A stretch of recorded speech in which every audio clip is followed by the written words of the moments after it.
Ассалаумағалейкум, құрметті көрермендерім. Бүгін қорадамыз. Арнаға тіркеліп, лайк басып қолдап отырыңыздар. Барлығы бір қалыпты. Үйректеріміз, елдауыттарымыз суға түсіп, далаға шығып рахаттанып отыр.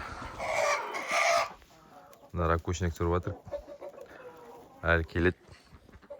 Жайлап тасып отыр жігіттер. Енді КамАЗ, ЗИЛ дейтіндер жоқ екен. Жеңіл машинамен тасып отыр. Азын шоғынан.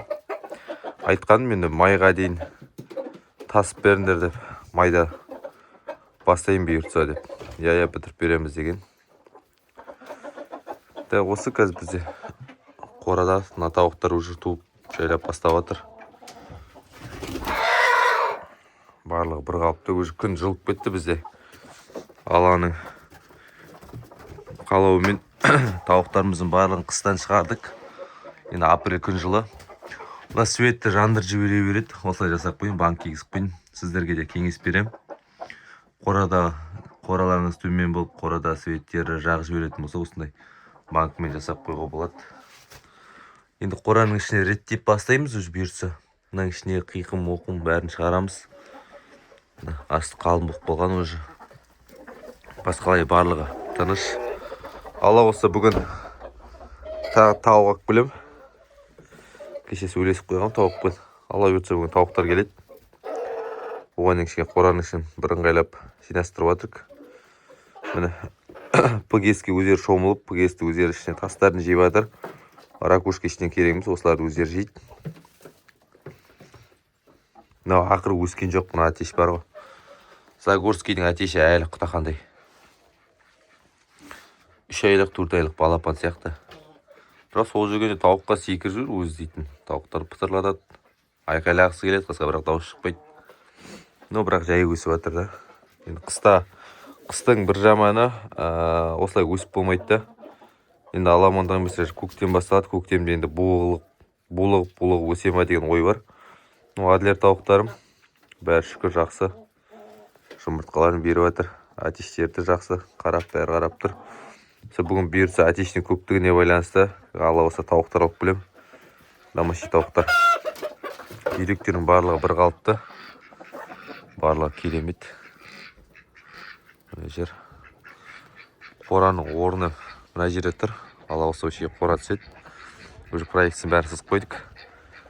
Өткенде айттым ғой, сіздер шитадан саламыз ба, тастан саламыз ба, білмей жатырық деп. Сол енді алла болса ракушниктен салатын болдық қораны. Өткенде ракушник ылғалды жаңбырдың барлығын өзіне сіңіп тұрады. Шамайыз ылғалды өзіне сіңір болып тұрады, главный ішіне. По-любому пеш жағамыз.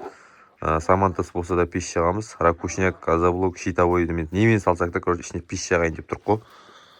Сол себепті қораны біздер ракушниктен салатын болдық. Қора 5-6 немесе 5-8 болады. Одан артық салынбайды.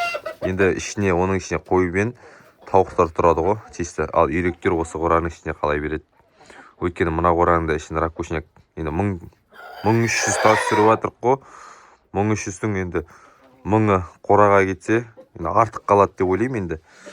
Қалған құтқан енді мынаның ішіне қора салуға жетеді деген ойдамын. Мына полный қора болады, еше мынаяққа қаратай шығады, но есігі қалай береді ғой.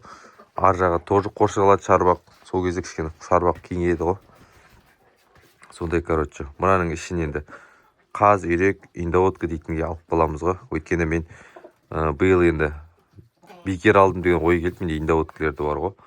Өйткені индооткалер шылқиды, су болады, тауықтарға кішкене зиян келтіре ма деп ойладым, бірақ Аллаға шүкір барлығын дін-аман есен алып шықтық, өйтіп бүйтіп әйтеуір. Сол енді Алла қосса үйрек, индооткалерді бөлек ұстаймыз ба деген ой бар. Вообще тауыққа қоспай. Тауықтар енді отдельно өздері бөлек жүреді ғой. Осы бұйыртса.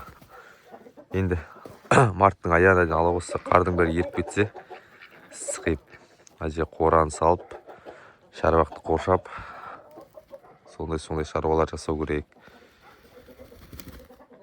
Так, міне. Жақсы достар, лайк басып қолдап отырыңыздар. Арнадан алыстамаңыздар. Біздер сіздермен қоштаспаймыз. Келесі видео, қандай видео сүрейік, комментария жазып кетіңіздер. Алла болса тауықтар келгеннен кейін тауықтардың видеосын сіздерге міндетті түрде салатын болам. жақсы сау болыңыздар.